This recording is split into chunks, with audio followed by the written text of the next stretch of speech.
नमस्कार दोस्तों, आज की इस वीडियो में हम ये बात करेंगे कि किस तरह ब्रिटिश हमारे भारत में आए। दोस्तों, ये वीडियो दो पार्ट में होगी। पहले पार्ट में हम ये देखेंगे कि किस तरह ब्रिटिश हमारे भारत में आए और दूसरे पार्ट में हम ये देखेंगे कि किस तरह हमारे स्वतंत्रता सेनानियों ने, महात्मा गांधी, सुभाष चंद्र बोस जैसे नेताओं ने मिलकर हमारे भारत को किस तरह से आज़ाद कराया। दोस्तों, ये दोनों ही वीडियो बहुत ही डिटेल्ड और बहुत ही बढ़िया होने वाली है। शुरुआत होती है सन 1600 से।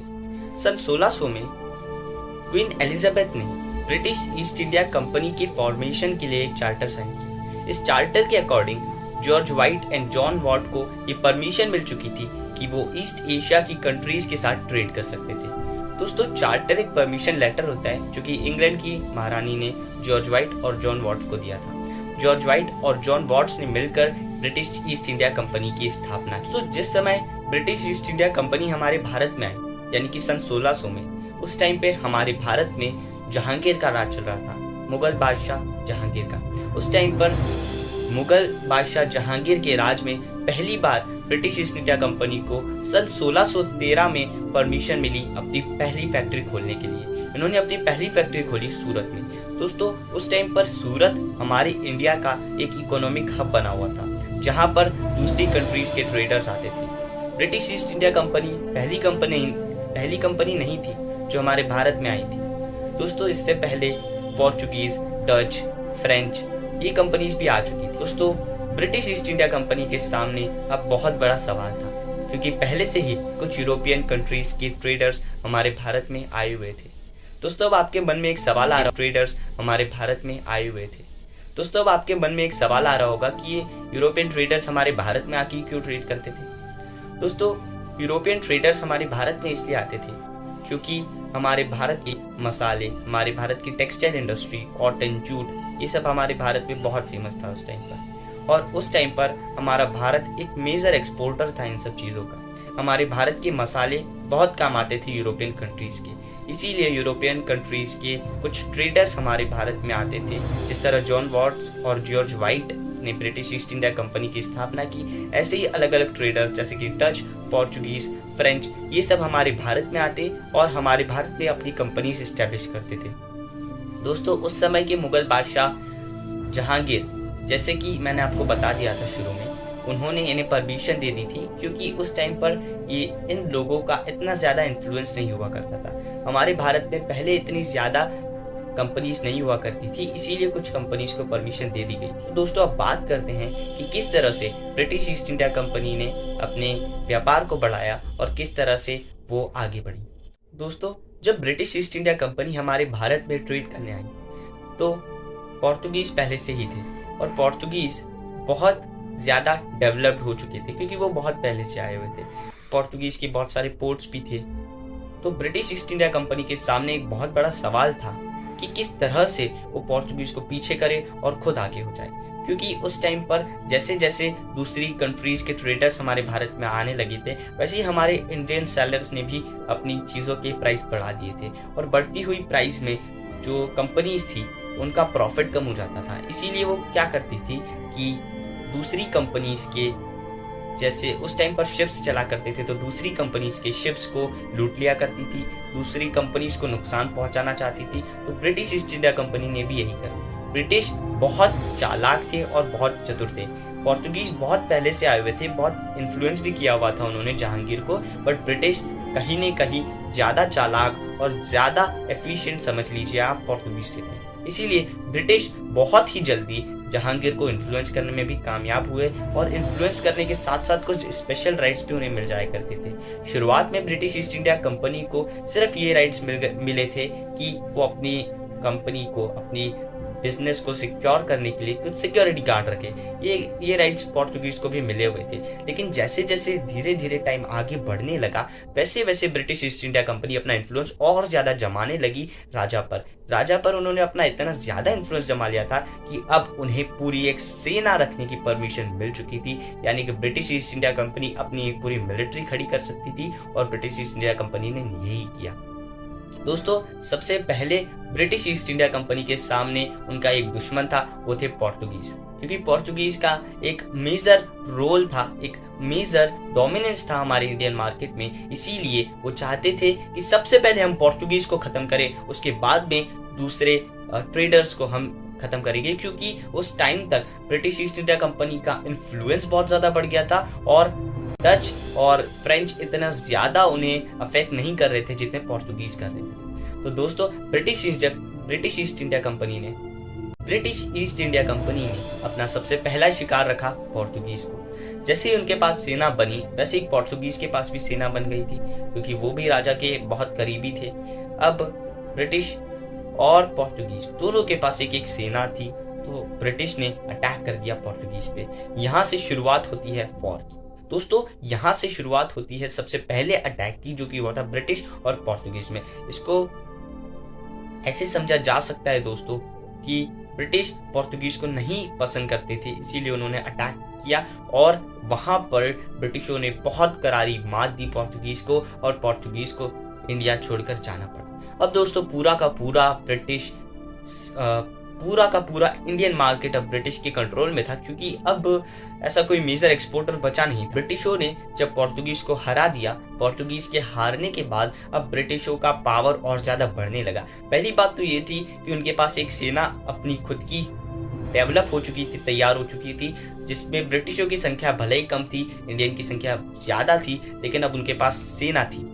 सेना के साथ साथ दोस्तों उनके पास हमारा इंडियन मार्केट भी था, क्योंकि इंडियन मार्केट में सिर्फ वही एक मेजर एक्सपोर्टर बचा हुआ था जो हमारी इंडिया से सामान खरीद के दूसरी कंट्री को बेचता था।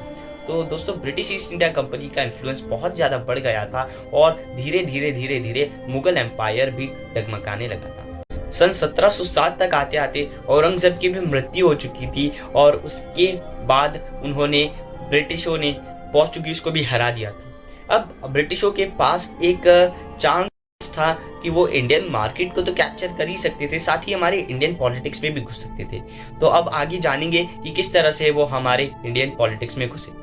दोस्तों जैसा कि मैंने आपको पहले बताया है कि 1707 तक औरंगजेब की मृत्यु हो चुकी थी, जो कि एक बहुत ही इन्फ्लुएंशियल राजा था, जिसने कैप्चर किया था बहुत सारे किंगडम्स को, और मराठास और सिख भी औरंगजेब के खिलाफ लड़ते रहते थे।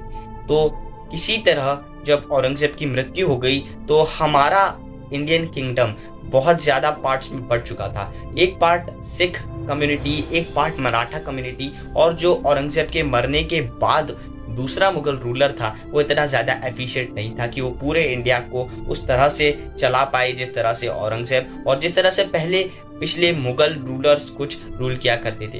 दोस्तों मराठा साम्राज्य इतना ज्यादा बड़ा नहीं था और सिख साम्राज्य भी इतना ज्यादा बड़ा नहीं था। इसी वजह से ब्रिटिशों को एक मौका मिल गया कि वो किस तरह से इंडियन पॉलिटिक्स में इंटरफेयर करें। दोस्तों ब्रिटिश हमारी इंडियन पॉलिटिक्स में इंटरफेयर करने के साथ साथ कई राजाओं को आपस में भी भिड़ा दिया करते थे, आपस में लड़ा दिया करते थे, जिसकी वजह से वो और ज्यादा ताकतवर हो जाते थे, क्योंकि उनके पास अपनी एक सेना थी जिससे कि वो लड़ सकते थे। पर अभी उनकी सेना इतनी ज्यादा बड़ी नहीं थी कि वो किसी को भी आसानी से हरा सके, इसीलिए वो सबसे पहले राजाओं को आपस में लड़ाते, कुछ ऐसे राजाओं को अपना दोस्त बनाकर रखते जिनसे उन्हें बहुत ज्यादा फायदा होता, और राजाओं को आपस में लड़ाने के बाद जब छोटे मोटे कुछ राज्य बच जाते तो उन पे वो अटैक करके अपना कब्जा जमा लेते। अब दोस्तों शुरुआत होती है कि ब्रिटिशों ने अपना पहला बैटल कहाँ लड़ा और कैसे लड़ा। दोस्तों मैं आपको बताता हूँ कि ब्रिटिशों ने अपना पहला बैटल कहाँ लड़ा और कैसे लड़ा, और उस बैटल से कैसे हमारे इंडियन हिस्ट्री में बहुत बड़ा चेंज आया। दोस्तों अब जो कहानी आने वाली है उसमें आपको ये पता चलेगा कि किस तरह से ब्रिटिशों ने हमारे पूरे इंडिया पे कैप्चर किया और कितना ज्यादा डोमिनेट करके दूसरे रूलर्स को यानी कि मराठास और सिख कम्युनिटी को किस तरह से उन्हें खत्म किया, किस तरह से उनके इन्फ्लुएंस को खत्म किया। सन 1757 अब वो टाइम आ चुका था जब ब्रिटिशों ने अपना पहला बैटल लड़ा। इस बैटल का नाम था battle of Plassey. Battle of Plassey लड़ने के बाद ब्रिटिशों ने बैटल ऑफ बक्सार लड़ा। बैटल ऑफ बक्सार ये लड़ा था Shah Alam second, Mughal emperor Shah Alam second, and ये एक और एम्परर थे, एम्परर ऑफ अवध, अवध के राजा नवाब ऑफ अवध थे, उनके साथ ये बैटल लड़ा। इस बैटल में भी ब्रिटिश जीत गए और ब्रिटिश की जीत के बाद ब्रिटिशों ने यहाँ पर से राइट्स ले लिए थे बंगाल, बिहार और उड़ीसा। इन तीनों जगहों से अब वो टैक्स कलेक्ट कर सकते थे। ब्रिटिशों के पास अब टैक्स कलेक्ट करने के राइट्स आ गए थे और बहुत ही फर्टाइल जमीन पर ये टैक्स कलेक्ट करते थे, इसलिए अब वो ज्यादा से ज्यादा टैक्स कलेक्ट कर सकते। दोस्तों, अब जब ब्रिटिश बैटल ऑफ प्लासी और बैटल ऑफ बक्सर लड़ चुके थे और वो जीत भी चुके थे, अब उनके पास चूंकि टैक्स कलेक्शन के राइट्स भी आ चुके थे और कुछ बड़ी सेना और कुछ ज्यादा पावर भी अब उनके पास थी, तो अब वो चाहते थे कि वो अब पूरे इंडिया पर अपना राज करे। इसीलिए वो अब बॉम्बे की तरफ बढ़े और बॉम्बे की तरफ बढ़ने के बाद से पहले एंग्लो मैसूर वॉर लड़ा और उसमें भी वो टीपू सुल्तान से जीत गए और जीतने के बाद में धीरे धीरे करके टीपू सुल्तान की सारी टेरिटरी को अपना कर लिया। ऐसे ही मराठास के साथ भी उनके कई बैटल्स हुए। मराठास के साथ हुए बैटल्स में भी वो जीते और सिख के साथ भी उनके कई बैटल्स हुए एंड सिख के साथ बैटल में भी वो जीत गए एंड फाइनली अब पूरे इंडिया पर ब्रिटिशों का राज हो चुका था। अब अंग्रेज जब पूरे भारत पे अपना राज कर चुके थे, बहुत सारा कुछ धन भी लूट चुके थे भारतीयों से और बहुत अत्याचार करते थे। यहाँ तक कि जो सोल्जर्स हुआ करते थे वो सिर्फ 50,000 थे अंग्रेजी सोल्जर्स, और बाकी के जितने भी सोल्जर्स थे यानी कि 2 से 2.5 लाख सोल्जर्स वो हमारे इंडियन सोल्जर्स थे और इंडियन सोल्जर्स के साथ बहुत बुरा बर्ताव किया जाता था उस समय। अंग्रेज हमें बहुत तंग भी करते थे, बहुत ज्यादा टैक्स भी वसूलते थे हमसे और बहुत कुछ हम पे नए नए रूल्स भी लागू कर दिया करते थे। दोस्तों, ऐसा ही एक डॉक्ट्रिन ऑफ लैप्से वो लाए थे जिसके अंदर ये था कि अगर किसी राजा का कोई बेटा नहीं तो उसकी सारी संपत्ति अंग्रेजों की कंपनी यानी कि ब्रिटिश ईस्ट इंडिया कंपनी के हाथ में चली जाएगी। और ये बहुत ज्यादा बुरा लग रहा था इंडियंस को एंड दूसरे जो राजा थे उन्हें भी बहुत ज्यादा बुरा लग रहा था। दूसरी बात, एक और आपको बात बताना चाहूंगा कि अब जो टाइम आ रहा था धीरे धीरे अंग्रेज बहुत ज्यादा अत्याचार करने लगे थे और अंग्रेजों के इस बढ़ते हुए अत्याचार को देखकर फर्स्ट वॉर ऑफ इंडिपेंडेंस हुआ। जी हाँ दोस्तों, अब वो वक्त आ गया था 1857 की क्रांति का वक्त। अब पहला वॉर ऑफ इंडिपेंडेंस हुआ, इसके पीछे कई कारण थे। सबसे पहला तो मैंने आपको बताया डॉक्ट्रिन ऑफ लैप्से का कारण।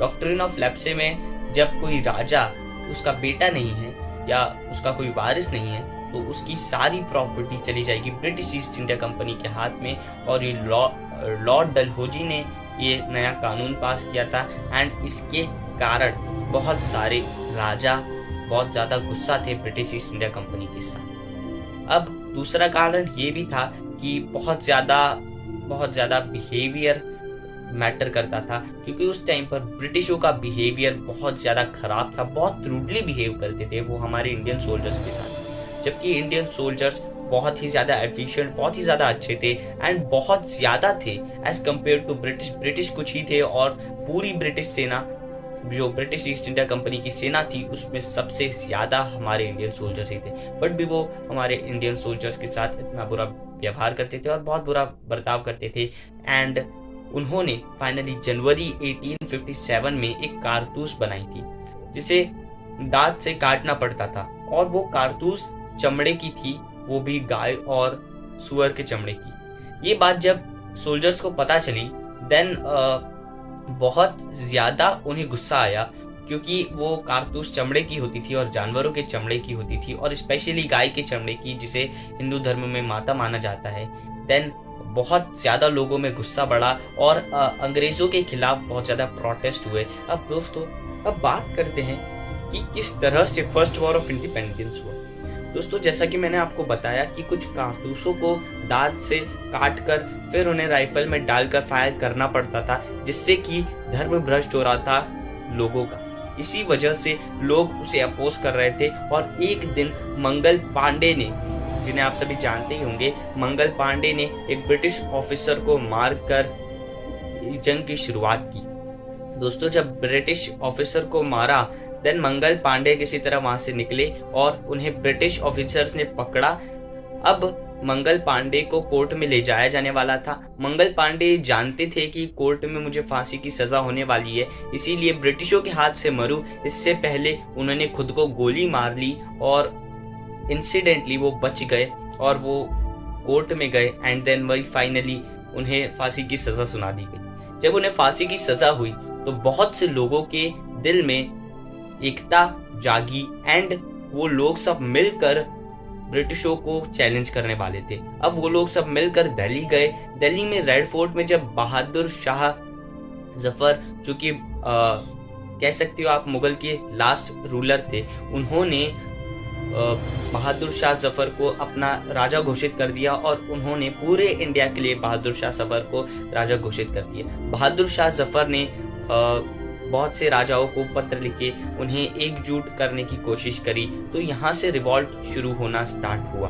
दोस्तों, जैसे जैसे राजा मिलते गए, जुड़ते गए, ये रिवॉल्ट और बड़ा होता गया। जैसे जैसे लोगों का साथ इसमें आता गया, ये रिवॉल्ट और बड़ा होता गया। जगह जगह रिवॉल्ट होने स्टार्ट हो गए थे। लखनऊ में, फिर अवध में, फिर दूसरे स्टेट्स में, झांसी में, जहाँ पर रानी लक्ष्मीबाई ने बहुत बड़ा रिवॉल्ट किया था। ऐसे करते करते ये रिवॉल्ट बहुत ज्यादा बड़ा हो गया, बट फाइनली ये रिवॉल्ट क्रश कर दिया गया ब्रिटिश गवर्नमेंट के द्वारा, actually British east India company के द्वारा, क्योंकि इस रिवॉल्ट में उतनी पावर नहीं थी एंड आप कह सकते हो कि कहीं न कहीं इंडियन सपोर्ट कर रहे थे ब्रिटिश ईस्ट इंडिया कंपनी को, क्योंकि ब्रिटिश ईस्ट इंडिया कंपनी में जो सोल्जर्स थे वो फाइनली इंडियंस ही थे एंड इसीलिए British east India company suppress कर पाई इस रिवॉल्ट को एंड फाइनली यहाँ पर हमारे इंडिया का first revolt, first war of independence कहीं न कहीं क्रश हो गया था। लेकिन ये बहुत ही इंपॉर्टेंट स्टेप था